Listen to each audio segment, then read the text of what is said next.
Hello, welcome back to my YouTube channel. ನಾನಿವತ್ತು random ಆಗಿ ಒಂದು ವ್ಲಾಗ್ ಮಾಡ್ತಾ ಇದ್ದೀನಿ. ಅದೇನಂದರೆ ವೆಜಿಟೇಬಲ್ಸ್ ಉಪ್ಪಿಟ್ಟು ಮಾಡ್ತಾ ಇದ್ದೀನಿ, ಅದರೊಟ್ಟಿಗೆ ಕೇಸರಿ ಬಾತ್ ಕೂಡ ಮಾಡ್ತಾ ಇದ್ದೀನಿ. ನೆಕ್ಸ್ಟ್ ಇವಾಗ ಒಂದು ಬಾಣಲಿಗೆ ಎಣ್ಣೆ ಹಾಕಿಬಿಟ್ಟು ಎಣ್ಣೆ ಕಾದ್ಮೇಲೆ ಸಾಸಿವೆ ಕರ್ಬೇವು ಸೊಪ್ಪು ಹಾಕ್ಕೊಂಡಿದ್ದೀನಿ. ಇವಾಗ ಅದಕ್ಕೆ ಸ್ವಲ್ಪ ಈರುಳ್ಳಿ, ಹಸಿಮೆಣಸು, ಕೊತ್ತಂಬರಿ ಸೊಪ್ಪು ಹಾಗೆ ನಮ್ಮ ಇಷ್ಟದ ತರಕಾರಿಗಳನ್ನು ಹಾಕೋಬೋದು.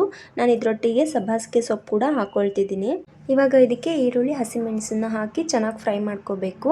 ಬರೀ ಹಾಗೆ ಉಪ್ಪಿಟ್ಟು ಮಾಡ್ಕೊಳ್ಳೋ ಬದಲು ಇದಕ್ಕೆ ನಮ್ಮ ಹತ್ರ ಏನಿದೆನೋ ತರಕಾರಿಗಳು ಅದನ್ನು ಹಾಕ್ಕೊಂಡು ಮಾಡ್ಕೊಳ್ಳೋದ್ರಿಂದ ಯಾರೆಲ್ಲ ಉಪ್ಪಿಟ್ಟು ತಿನ್ನಲ್ಲ ಅವರು ಕೂಡ ಉಪ್ಪಿಟ್ಟನ್ನ ಇಷ್ಟಪಟ್ಟು ಕೂಡ ತಿಂತಾರೆ. ಇವಾಗ ಸಬ್ಬಾಸಿಗೆ ಸೊಪ್ಪು, ಕೊತ್ತಂಬರಿ ಸೊಪ್ಪು ಹಾಕಿ ಫ್ರೈ ಮಾಡಾದ್ಮೇಲೆ ನಮ್ಮ ಇಷ್ಟದ ತರಕಾರಿಗಳನ್ನು ಹಾಕಿ ಫ್ರೈ ಮಾಡಿಕೊಂಡು ಇವಾಗ ನಾನು ಇದಕ್ಕೆ ನೀರು ಹಾಕ್ಕೊಳ್ತಿದ್ದೀನಿ.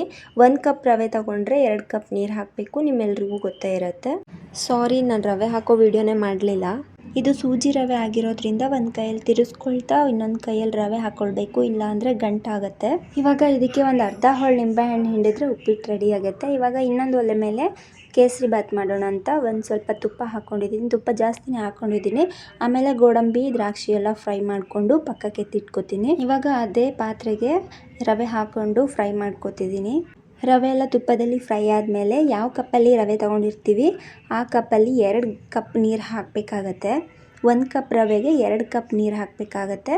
ನೀರೆಲ್ಲ ಹಾಕಿ ಚೆನ್ನಾಗಿ ಮಿಕ್ಸ್ ಆದಮೇಲೆ ಅದಕ್ಕೆ ಸಕ್ಕರೆ ಹಾಕಿಬಿಟ್ಟು ಹಾಗೆ ಸ್ವಲ್ಪ ಮೇಲೆ ತುಪ್ಪ ಹಾಕಿಬಿಟ್ಟು ಒಂದು ಚಿಟಿಕೆ ಅರಿಶಿನ ಅಥವಾ ಕೇಸರಿ ಬಣ್ಣ ಬರುತ್ತಲ್ವ ಅದಾದರೂ ಹಾಕ್ಕೊಳ್ಬೋದು.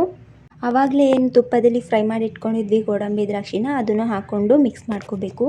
ಎಲ್ಲದನ್ನು ಹಾಕಿ ಚೆನ್ನಾಗಿ ಮಿಕ್ಸ್ ಮಾಡಿಬಿಟ್ಟು ಅರಳೋದಕ್ಕೆ ಬಿಡಬೇಕು ಒಂದು ಲೋ ಫ್ಲೇಮಲ್ಲಿ. ಸೊ ನೋಡಿದ್ರಲ್ವ ನಾನು ಮಾಡೋ ರೀತಿಯಲ್ಲಿ ವೆಜಿಟೇಬಲ್ಸ್ ಉಪ್ಪಿಟ್ಟು ಆ್ಯಂಡ್ ಕೇಸರಿ ಬಾತ್ನ ಹೇಗೆ ಮಾಡೋದು ಅಂತ. ಸೊ ನಿಮಗೇನಾದರೂ ಈ ವಿಡಿಯೋ ಇಷ್ಟವಾಗಿದ್ದರೆ ಲೈಕ್ ಮಾಡಿ, ಶೇರ್ ಮಾಡಿ, ನನ್ನ ಯೂಟ್ಯೂಬ್ ಚಾನಲ್ನ ಸಬ್ಸ್ಕ್ರೈಬ್ ಮಾಡೋದು ಮಾತ್ರ ಮರಿಬೇಡಿ. ಮತ್ತೆ ಮುಂದಿನ ವ್ಲಾಗ್ನೊಂದಿಗೆ ಭೇಟಿ ಆಗೋಣ. ಅಲ್ಲಿವರೆಗೂ ಟಾಟಾ, ಬಾಯ್.